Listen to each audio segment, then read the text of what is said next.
If you weren't paying attention last night, here's the bombshell. Kevin Stefanski just landed a new gig.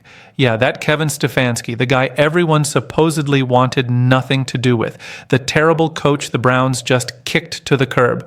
Funny thing though, 7 teams were practically fighting over him for interviews, and 4 wanted him back for round 2. Let me be crystal clear about something. Stefanski never wanted Shedeur Sanders, wouldn't have touched him even in the 5th round. And once Shedeur landed in Cleveland as that long-shot 5th rounder, Stefanski seemed to do everything possible to make sure the kid didn't succeed. So, here's the headline that dropped this morning. The Atlanta Falcons just made Kevin Stefanski their new head coach. The same guy who spent 6 seasons running the Browns before getting canned a few weeks back after the 2025 season wrapped up. Now, the NFL is buzzing with one massive question after Arthur Blank and the Falcons locked down Stefanski. Was this whole thing orchestrated to sink Shedeur Sanders' career?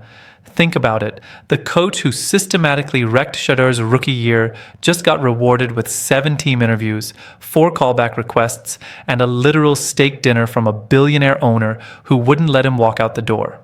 Meanwhile, Cleveland's scrambling through 9 remaining candidates, and rumors are flying that Stefanski might raid the Browns staff, potentially taking Tommy Rees and even Jim Schwartz down to Atlanta with him. Here's what that really means. The guy who orchestrated Shedeur's struggles just got promoted, might be bringing his entire crew with him, and the Browns are flirting with some bridgehead coach nonsense that could doom Shedeur to yet another year of chaos. This isn't just a coaching hire. It feels like a league-wide message about what happens when you're Deion Sanders' son trying to make it in the NFL. One commentator wearing a jersey put it best, "Glory be, Stefanski is gone." Laughter. And honestly, plenty of people have been calling for this since the season started, not just for weeks, but months. The guy didn't want Shedeur, and many believe he actively sabotaged him, especially in those first and goal situations when he'd randomly go wildcat formation so Shedeur couldn't score touchdowns. Seriously, sit down for this one, because what just went down is absolutely bonkers. The more you dig into it, the more you wonder if this was all designed to ensure Shedeur Sanders never gets a fair shot. Kevin Stefanski, the same coach who refused to give Shedeur proper practice reps, who presided over one of the worst offensive lines in recent memory, who watched his rookie QB get pressured on 46% of his dropbacks and did zilch to fix it, just got hired by the Falcons. But here's the part that should make your blood boil if you're rooting for Shedeur. This wasn't just any hiring process. This was a full-court press. 7 teams interviewed him, 4 wanted second interviews, and Arthur Blank literally cooked the man steaks and wouldn't let him leave until he signed on the dotted line. Let me say that again. The coach who sabotaged Shedeur's rookie season just got treated like he's Bill Belichick. The guy who oversaw one of the worst QB development disasters in modern history got wined and dined by one of the richest owners in professional sports. How does that add up? How does a coach who went 3-14 and crushed a first-round quarterback's confidence become the hottest name on the entire coaching carousel? Unless this was never about Stefanski's actual coaching chops. Unless this was about rewarding him for doing exactly what the league wanted, making sure Shedeur Sanders failed. Look at the timeline. Stefanski gets fired after a disastrous season where he systematically undermined his rookie quarterback. Instead of facing consequences, instead of teams looking at his record and thinking, maybe we should pass, he immediately becomes the most sought-after candidate available. When the Falcons signed him, one person's tweet hit hard. The Browns haven't been there in 30 years. Gut punch. Then seeing him land in Atlanta made people immediately think about Bijan Robinson, Nick Chubb, and the possibilities. And honestly, Stefanski's probably going to have serious success there with that young offensive line, especially if Michael Penix can work that play-action game and spread things out with big personnel on third down. Now he's in Atlanta with a young quarterback, Penix, Bijan Robinson in the backfield, a properly built offensive line, and weapons like Kyle Pitts and Drake London. Stefanski's walking into a dream situation with everything he needs to win. Meanwhile, Shedeur Sanders is sitting in Cleveland wondering what the hell just happened to his career. But wait, it gets worse. Sources say Stefanski isn't just taking the Atlanta job. He's planning to raid the Browns staff. Tommy Rees, his offensive coordinator, the guy who was just as complicit in the sabotage, might be joining him. And there's even talk that Jim Schwartz, the defensive coordinator, could follow him south too. Let that marinate for a second. The two coaches most responsible for creating the toxic environment that prevented Shedeur from thriving might both be leaving Cleveland together. They came as a package deal, sabotaged Shedeur as a team effort, and now they're potentially bouncing as a unit to build something better in Atlanta. It's like they pulled off the perfect heist, destroyed a young quarterback's development, got fired for it, and immediately got promoted to better situations. Where's the justice in that? One radio host said with dripping sarcasm, "Such a horrible, horrible coach. Nobody would want anything to do with him. Thank goodness the Browns sent him packing." The sarcasm is the whole point. Everyone in NFL circles knows Stefanski isn't actually a bad coach. He's won Coach of the Year before. He's had success with other quarterbacks. The real question isn't whether he can coach. It's why he chose not to coach Shedeur Sanders properly. And then there was that game against Joe Burrow. After it looked like Burrow had done his usual magic and given the Bengals the lead with a minute and a half left, Shedeur Sanders took a team of practice squad nobodies and drove 64 yards in 10 plays, clutch play after clutch play. He converted a 3rd and 10 at his own 29 with a throw to undrafted rookie Isaiah Bond for 13 yards. When you look at the pattern, when you see how quickly Stefanski bounced back, when you notice how many teams lined up to hire him despite his awful record this season, you have to wonder if there was some unspoken understanding that as long as he did what the league wanted, making sure Deion Sanders' son didn't become a star, he'd be taken care of. That's the conspiracy theory gaining traction. And honestly, the more evidence you examine, the harder it is to brush aside. Now let's talk Cleveland, because this is where things get really interesting for Shedeur's future. The Browns have 9 candidates still in the mix, 9 completely different directions this could go, and each one has massive implications for Shedeur Sanders. The frontrunner, according to most insiders, is Jim Schwartz, the defensive coordinator who might not even stay in Cleveland if Stefanski poaches him for Atlanta. But if Schwartz does stay and becomes head coach, what does that mean for Shedeur? Here's the thing about Schwartz. He's a defensive-minded coach, brilliant on that side of the ball. The players love him.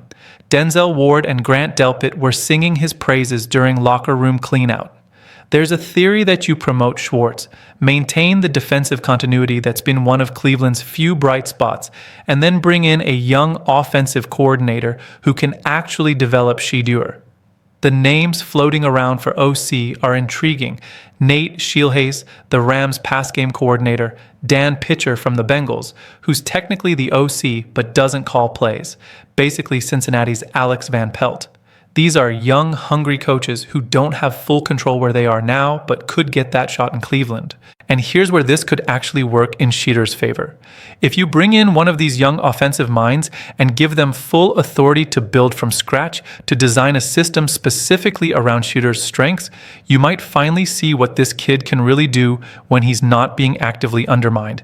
But, and this is a big but, there's also this concerning concept floating around Cleveland, the bridge head coach idea. One radio host asked, does the next Browns head coach make it to the Dome? Meaning, is whoever they hire just a temporary solution until the real candidate becomes available? If that's the thinking, if the Browns view their next head coach as just a placeholder, then Shedeur's in trouble. That means another year of uncertainty, another year of a coaching staff that might not even be there the following season, another year of his development on hold while the organization figures out its long-term plan. That's the nightmare scenario, and it's entirely possible. The other candidates tell you how scattered this search has become. Todd Monken, Harbaugh's OC from Baltimore, is getting a second interview, though there's skepticism about whether it's for head coach or if they're trying to lure him as OC. Mike McDaniel from Miami is technically still in the running, though nobody thinks he's actually getting it. Dan Pitcher from Cincinnati, Clint Kubiak from New Orleans, Aaron Kromer from the Rams, Jesse Minter from the Chargers, Grant Udinsky from the Jaguars, who just had a 3-hour virtual interview yesterday. 9 candidates, 9 completely different philosophies, 9 potential futures for Shedeur Sanders. And in the middle of all this chaos, Kevin Stefanski's sitting in Atlanta eating steaks and assembling his dream staff while Shedeur's left, wondering if he'll ever get a fair shake in this league. Let's talk historical context, because one analyst made an interesting point. History tells you hiring Jim Schwartz probably isn't a good idea. A lot of second-time head coaches don't pan out. Schwartz went 29-51 in Detroit. He took a winless Lions team to the playoffs within 3 years, but then the wheels fell off. As one analyst sarcastically noted, that record already makes him a Browns head coach, because that's usually what Cleveland gets. But here's the counter-argument, and this is where I'm taking Shadeur's side. Maybe Schwartz isn't the perfect head coach. Maybe his Detroit track record shows he's not the long-term answer. But you know what he is? Someone who maximizes talent.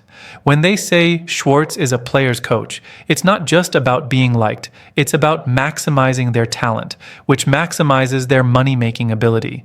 One commentator put it perfectly. The owner wants to find a coach to pair with Shadur. That's going to help us in so many ways. We won't have a chunk of our money tied up in a quarterback. We can get some receivers. We can get a nice tackle. The defense is good. Hopefully the defensive coordinator doesn't leave. Keep that together. You've got money to pour into that offense, man. You've got a guy. That's exactly what Shadur needs. He doesn't need a friend or someone to pamper him. He needs someone who'll design a system that lets his talent shine, someone who'll put him in positions to succeed, someone who will maximize his abilities so he can prove the doubters wrong and secure his financial future. Schwartz did that for Denzel Ward, runs a scheme that puts Ward in man coverage, which is where he excels. He did it for Devin Bush, who looked completely revitalized this season. He gets the most out of his players. So if Schwartz becomes head coach and brings in the right offensive coordinator, someone young, creative, someone who actually wants to develop Shadur, this could work. This could be the fresh start Shadur desperately needs. But it requires the Browns to make the right choice. And given their track record, snorts. That's asking a lot. Now let's circle back to Stefanski and Atlanta, because there's another layer here. Stefanski's walking into a Falcons team with a brewing QB controversy. They just drafted Michael Penix in the first round after signing Kirk Cousins to a massive contract. Here's my prediction. Stefanski's going to develop Penix into a star. He'll design an offense that plays to Penix's strengths. He'll give him the protection, weapons, and support system he never gave Shadur Sanders.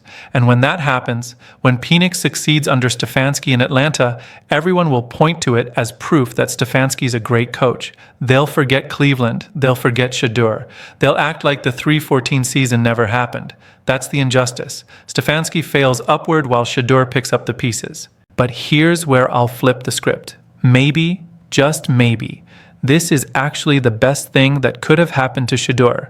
Maybe getting rid of Stefanski, Tommy Rees, and potentially even Schwartz is exactly what he needed. A complete reset, a chance to work with coaches who don't have preconceived notions about who he is or what he can do. The Browns are interviewing Grant Udinski, a young offensive mind from the Jaguars coaching tree. They're looking at Dan Pitcher, who comes from a scouting background and knows how to evaluate talent. They're considering Nate Scheelhaase, who's been learning from Sean McVay's system in LA. Any of these guys could come in and see Shadur for what he really is, a talented young quarterback with unlimited potential who just needs the right system and support. And if the Browns pair one of those young offensive minds with Schwartz's defensive expertise, they might actually have something. They might actually build a winner while Stefanski's down in Atlanta trying to explain why his offensive philosophy suddenly works when he has competent personnel around his quarterback. The NFL may have wanted to sabotage Shadur Sanders. They thought firing Stefanski and letting him immediately land a better job would send a message. But maybe, just maybe, they accidentally gave Shadur exactly what he needs, a clean slate and a real chance to prove everyone wrong.